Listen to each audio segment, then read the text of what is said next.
Hey, guys, imagine this. I'm cheering at my kid's soccer game when, bam, my world spins out of control. Next thing I know, I'm stuck in bed, my husband's flipping pancakes onto the ceiling, and my teens are running the show. Just when we figure it out, a wild twist drops in. Someone's crashing our new life, and it's about to get nuts. Stick around to see how it all explodes. You won't believe what happens next. Hey, before we jump into this tale, drop a comment with where you're tuning in from and hit that subscribe button. Ready? Let's roll. I was screaming my lungs out, perched on the bleachers at my daughter Caitlin's soccer game. She was 13, all legs and determination, tearing down the field toward the goal. My phone was up, shaky in my hands, because I wasn't about to miss her first score of the season.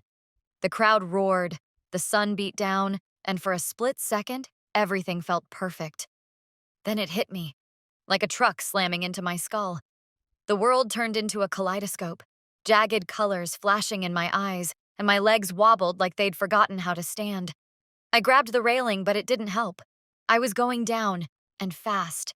The other parents gasped, some half standing, probably thinking I'd had one too many sodas or something. My husband Jake bolted over, his face pale as a ghost. "Lisa, what's wrong?"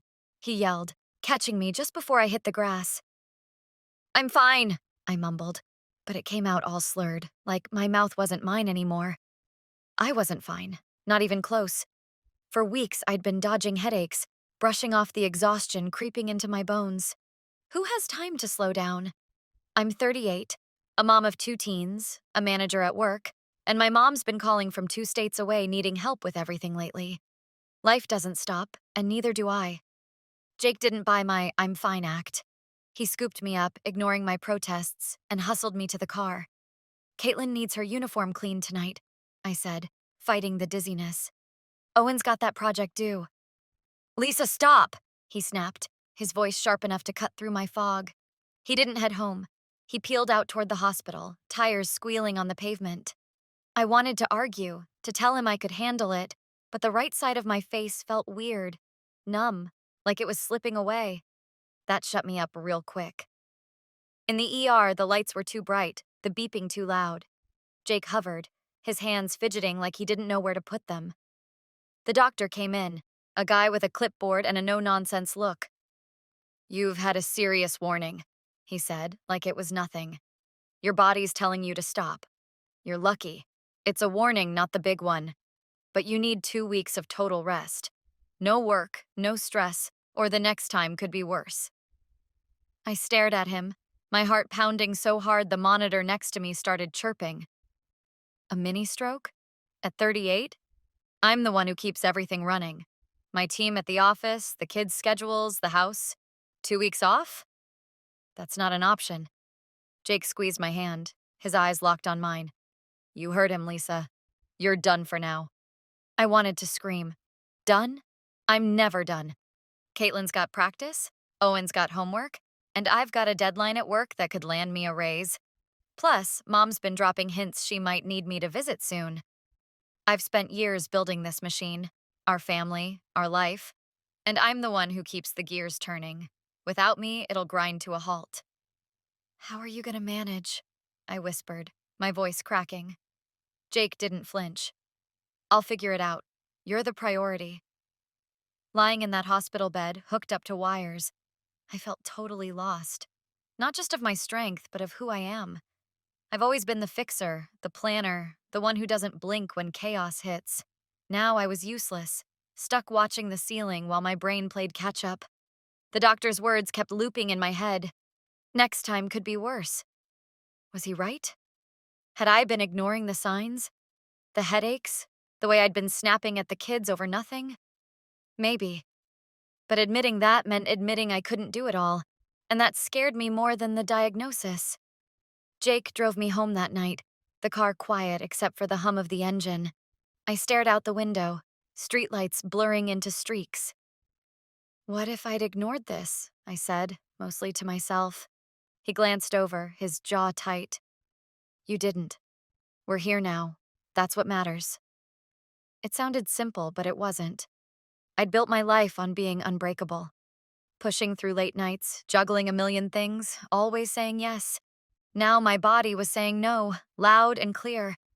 And for the first time, I wondered if I'd been wrong to think I could outrun it.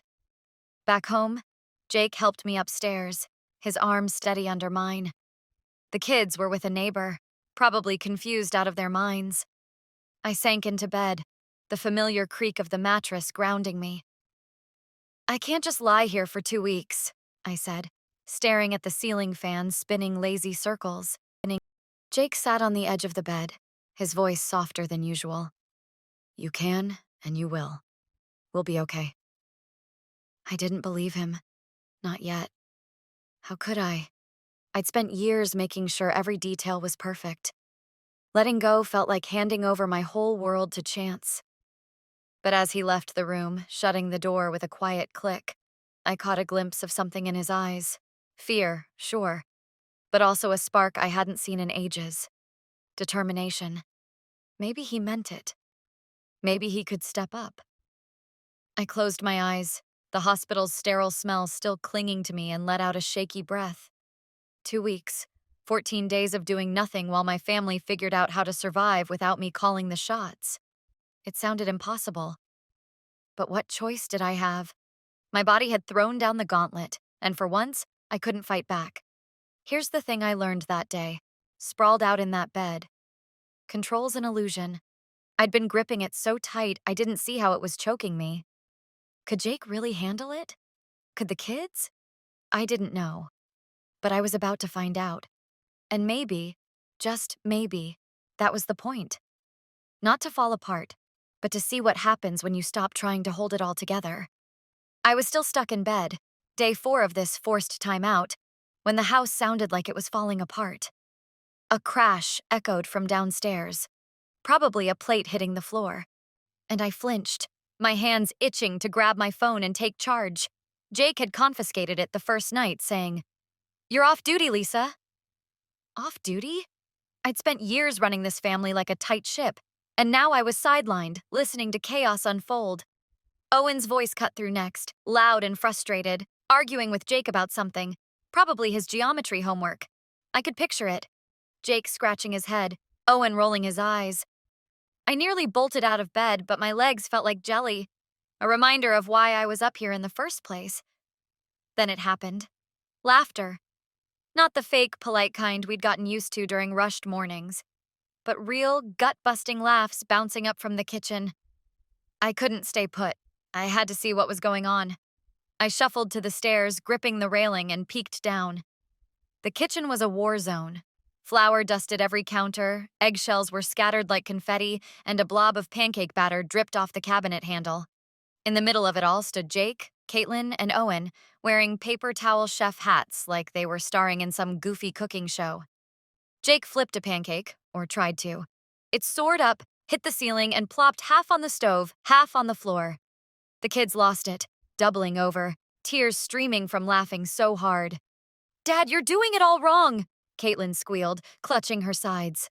Her 13-year-old sass was in full swing, but her grin was pure gold. "Mom would never let it stick to the ceiling." Owen, 15 and usually glued to his phone, jumped in. "Yeah, you gotta flick your wrist like this." He grabbed a spatula, launched his own pancake, and it landed smack on Jake's shoulder. More howling. Jake scraped the mess off his shirt, smirking. "Well, we're not doing it Mom's way today. We're doing it the fun way." I stood there, frozen, my instinct screaming to march down and fix it. Clean the counters, show them the right flip. But I didn't. Instead, I watched. Owen, who'd been a moody shadow all year, was lit up. His face relaxed for once, no earbuds in sight. He was in it, focused, happy, tossing batter like it was a game. Caitlin darted around, narrating their Pancake Olympics with exaggerated announcer vibes. And here comes Chef Jake with the flop of the century. Jake played along, bowing dramatically before his next attempt splattered on the stove. I bit my lip, torn between laughing and crying. This wasn't my kitchen, not the spotless, scheduled machine I'd built. But it was alive. Messy, loud, and alive. I leaned against the wall, my chest tight. For years, I'd drilled order into this family. Breakfast at 7:15, Homework by 8, lights out at 10. It worked, sure, but it was my work. My rules. Now here they were, breaking everyone. And they didn't just survive, they were thriving. What am I even doing up here? I muttered to myself. I'd spent so long thinking I was the glue, but maybe I'd been the cage instead. Letting go was killing me, but seeing them like this? It was a jolt. Like maybe I didn't need to micromanage every second. Jake caught me watching and waved, a goofy grin on his face. "You're supposed to be resting," he called, but there was no heat in it. "I am," I shot back, my voice shaky with a laugh I couldn't hold in. Caitlin spun around, waving a batter-covered spoon. "Mom, you gotta see Dad's trick. It's awful." Owen snorted. "It's not a trick. It's a disaster." I grinned, my heart doing a weird flip. Disaster or not, they were a team down there, and I wasn't part of it. Not this time. And that was okay. Back in bed, I couldn't shake the image of them. The mess didn't matter. The burnt pancakes didn't matter. What hit me was how free they looked, how free I felt watching them figure it out. "Maybe I've been wrong," I said to the empty room. Wrong about control, about thinking I had to carry it all. Jake wasn't perfect. He'd probably ruin dinner tomorrow, too. But he was trying. The kids weren't falling apart. They were stepping up. I hugged my pillow, a small smile tugging at my lips. This mini stroke was supposed to break me, but it was breaking something else, my old way of seeing things. Here's what I figured out, lying there. Perfection's overrated. I'd spent years chasing it, thinking it kept us together. But this sloppy, silly morning, it showed me we're stronger than my checklists. Could they keep it up? I wasn't sure, but for the first time, I wanted to find out. Not by taking over, but by letting them run the show. And that felt like a win I didn't expect. I was still getting used to not being the boss of everything when I noticed something wild. Jake had turned our dusty old living room into what he called Family HQ. I shuffled downstairs on day 7, my slippers scuffing the hardwood. And there it was. A giant wall calendar splashed with neon markers. Yellow for Caitlin's soccer, blue for Owen's school stuff, green for my work meetings once I got back. Next to it, a whiteboard had sticky notes slapped all over. Owen, trash duty. Caitlin, feed the dog. Even Dad, help with algebra? In Owen's messy scrawl. It was chaos, but organized chaos, and I couldn't look away. Jake popped up beside me, rubbing the back of his neck like he was waiting for me to hate it. "It's not your fancy laptop spreadsheets," he said, half laughing. "But it's all out in the open. Everyone sees what's up." I traced a finger over a pink sticky note that read, "Mom, rest," in Caitlin's loopy handwriting. My gut reaction was to point out the gaps. Jake forgot to mark the dog's vet appointment, and Owen's project deadline was in the wrong spot. Old me would have grabbed a pen and fixed it on the spot. But I didn't. I just stood there, soaking it in, and realized something huge. This wasn't about me anymore. It was about us. "You did this?" I asked, turning to him. He nodded, a little sheepish. "Yeah. Figured if we're all in it together, it's less on you." Less on me. Those words hit hard. For years, I'd carried every detail, every practice, every grocery list, every late-night worry. Now Jake was stepping up, and the kids were too. I spotted Owen downstairs, actually taking out the trash without me nagging, and Caitlin jotting her practice times on the calendar like it was no big deal. My chest loosened up, like I'd been holding my breath for a decade and finally let it go. That night, Jake came into our room with a plain white envelope. "Don't freak out," he said, handing it over. I ripped it open, and out came a letter in his blocky handwriting. It started with, "Lisa, I've been scared stiff." My eyes flew over the page. He wrote about how lost he felt when I got sick, how he'd always leaned on me to make everything work. "I let you carry it all," he admitted, "because you're so good at it. I didn't see how much I was missing. Our kids, our life." His words weren't polished, but they were raw. He ended with a promise. "I'm not going back to being the guy who coasts. Let's split this load for real." I looked up, tears prickling my eyes. You mean it? I asked, my voice barely a whisper. He sat next to me, grabbing my hand. Yeah, I'm in, all the way. I didn't know what to say, so I just squeezed his hand back. Jake wasn't perfect. He'd probably mess up the calendar tomorrow. But he was trying, and that shifted something in me. I'd always thought teamwork meant me leading and everyone following. Now I saw it could mean passing the ball, letting someone else take a shot. The next morning, I watched from the couch as Caitlin yelled, "Dad, you wrote my practice on Tuesday. It's Wednesday." Jake groaned, grabbed a marker, and fixed it, muttering, "This is why your mom's the pro." Owen smirked from the kitchen, pouring cereal. "You're getting better, Dad. Mom would have benched you by now." I laughed, loud and real, and they all turned to me like I'd grown a second head. "What? I'm allowed to find this funny," I said, and Caitlin grinned. "You're weird when you're chill, Mom." Weird and chill, two words I'd never tied to myself. But they were right. I wasn't barking orders or double-checking their work. I was just there. And it worked. The house wasn't spotless. Dishes piled up and the dog's water bowl was low, but it hummed along. Owen started texting me random updates like, "Trash is out, you're welcome." And Caitlin asked Jake for pointers on her soccer drills instead of me. I'd been so sure they'd crash without my system, but they were building their own. Sitting there, I thought about Jake's letter. What if we'd kept going the old way? I said to him later, over coffee. He shrugged. You'd still be running on fumes, and I'd still be clueless. This is better. He was right. Better didn't mean perfect. It meant sustainable. I could breathe without feeling like the world rested on my shoulders. Maybe that's the real lesson here. You don't have to do it all to keep it together. By the end of that week, I felt lighter. Not just physically, but in my head. I'd spent so long thinking control was love, that letting go would unravel us. But watching Jake and the kids take the reins, it showed me love could be trust too. Could we keep this vibe going? I hoped so. For the first time, I wasn't scared to find out.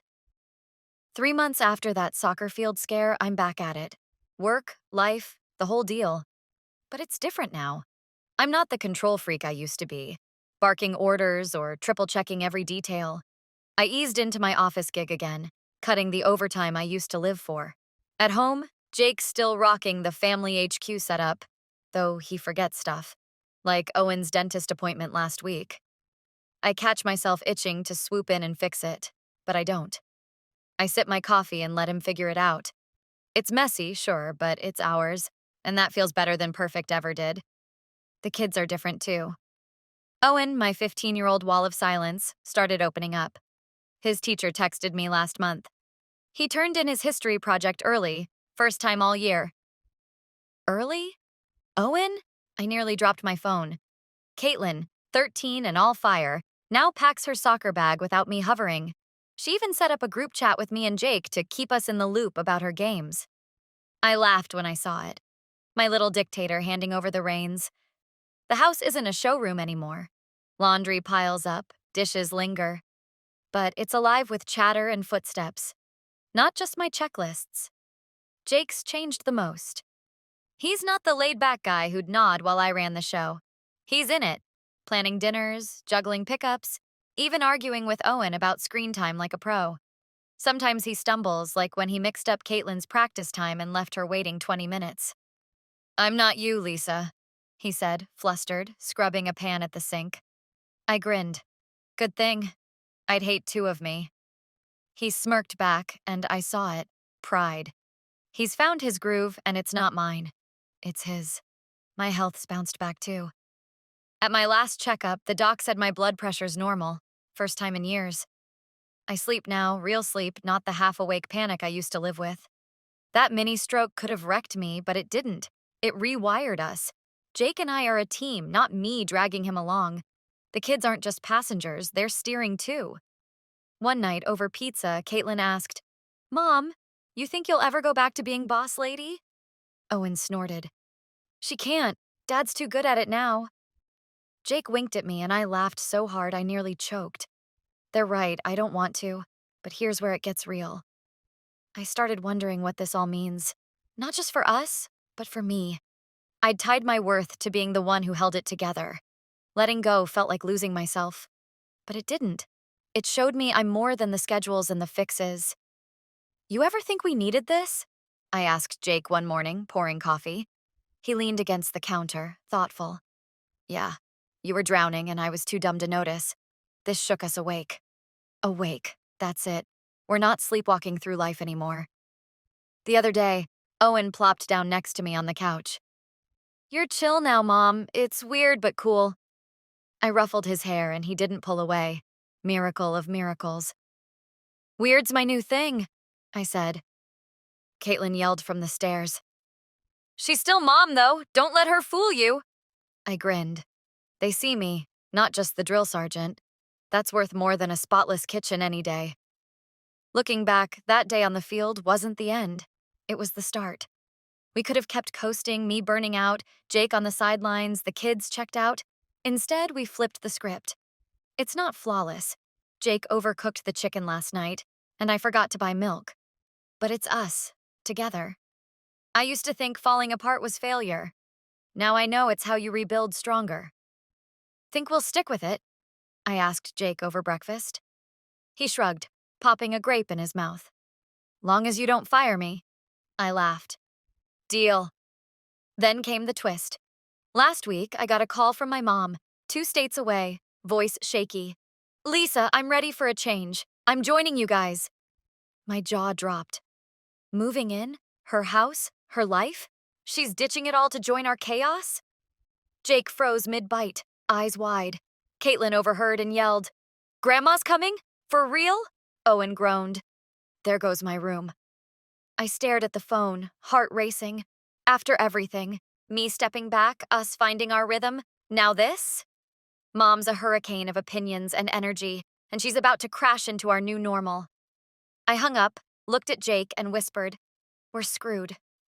He grinned, wild and reckless. Or we're just getting started. The doorbell rang. She's here. If you loved this, give it a thumbs up, subscribe, drop a comment, and pass it along to your buddies. This is an artistic and fictional creation intended for both entertainment and educational purposes. Any resemblance to actual people or events is purely coincidental. Some scenes and dialogues in the video are part of a dramatized performance and incorporate elements of grotesque, satire, and exaggeration. The creator stands against discrimination, violence, and hatred. This channel fully complies with YouTube's policies and does not infringe upon copyright laws.